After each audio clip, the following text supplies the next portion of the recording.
Lebih dari 1.000 warga memilih mudik ke kampung halamannya di luar wilayah Nusa Tenggara Timur lebih awal menggunakan kapal laut dari Kupang, Nusa Tenggara Timur pada malam kemarin. Kapal Pelni Serimau yang hendak berangkat dari Pelabuhan Tenau Kupang dengan tujuan Kota Bau-Bau, Sulawesi Tenggara ini diserbu pemudik agar bisa pulang kampung di Hari Raya Idul Fitri tahun ini.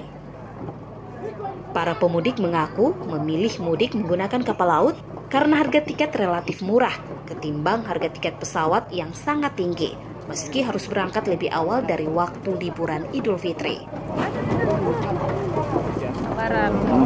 Kenapa memilih lebih awal nih, Bu? Karena nanti tiket habis. Tiket habis ya? Kenapa memilih naik kapal laut? Karena lebih murah dibanding pesawat. Tahun ini lonjakan tiket pesawat terlalu tinggi.